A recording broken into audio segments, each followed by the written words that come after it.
The growth mindset says the following. It says, this is where I am now. Step 1. Learn to hear your fixed mindset voice. When faced with a new challenge, the voice might say, "Are you sure you can do it? Maybe you don't have the talent." But what if you fail? You'll be a failure. People will laugh at you for even thinking you had talent. If you don't try, you can protect yourself and keep your dignity.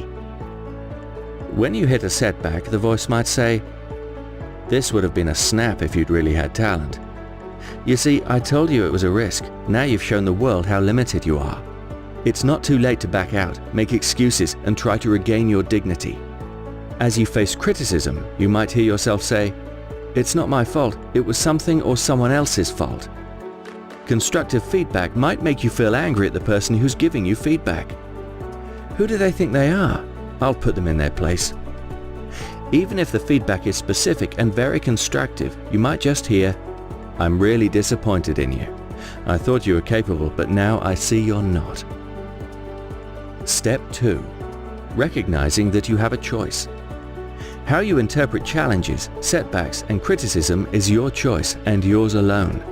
You can interpret them in a fixed mindset as signs that your talent or abilities are lacking, or in a growth mindset as signs that you need to ramp up your strategies and effort, stretch yourself, and expand your abilities. It's up to you. So as you face challenges, setbacks, and criticism, hear the fixed mindset voice and Step 3. Talk back to it with a growth mindset voice. As you approach a challenge, the fixed mindset says, "Are you sure you can do it? Maybe you don't have the talent."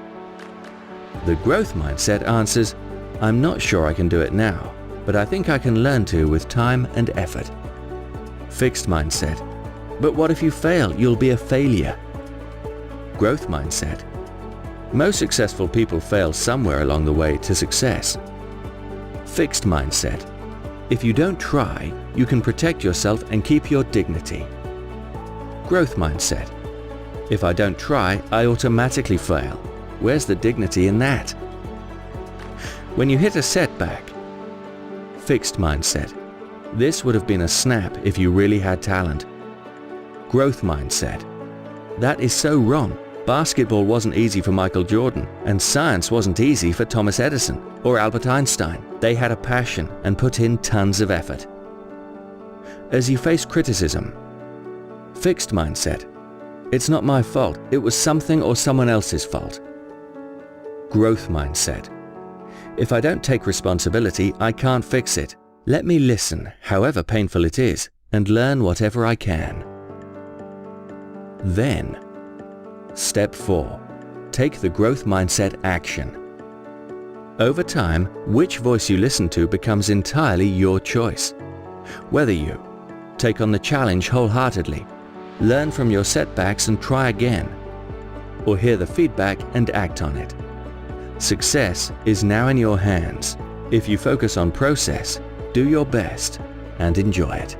Sometimes people overcomplicate this stuff, but the way it works is actually pretty simple. My name is Sophia Scott and I'm 10 years old. It's time to school you up in mindset. This is how the learning process works. Belief leads to action and action leads to growth. B-A-G, bag. Belief, this is what we think about when we're learning a new skill. I think I can or I think I can't. Action, we're talking about practice. Trying new things. Working hard. Growth. This is when we see progress and get better at stuff. The problem is when we have a fixed mindset, we don't believe we can learn stuff. I'm not artsy. I'm not creative. I'm not a math person. This isn't just for kids. Adults have stories too. I'm not a leader. I can't learn new technology. I can't make new friends. So they're missing the belief. If we don't believe we can learn something, do you think we'll practice enough? If this is gone, that's gone. If you don't believe you can dance, then you're probably not going to practice it. And if you don't practice, then you'll probably not be able to dance. You can't get good at stuff if you don't practice. Weird, right? Stories become true if they rob us of action.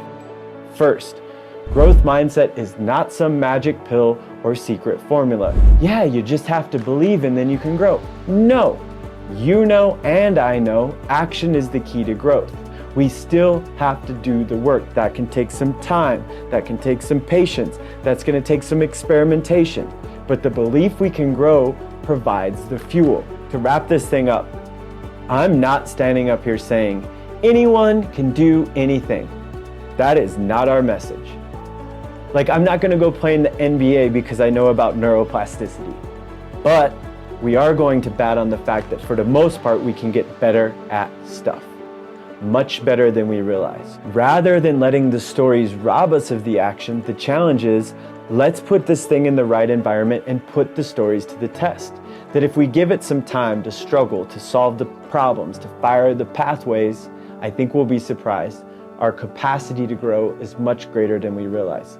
Again, we're all different. We're gonna go at different speeds. We definitely have our strengths, we definitely have weaknesses, there are some head starts, there are environmental things at play, but we can all build our skills. And the more skills we build, the more things we get better at, usually the more things we can do. We have to stop letting the stories, this fixed mindset, rob us of those skills. You are designed to be continuously improvable. Nobody's done. Nobody's defined what their limits are.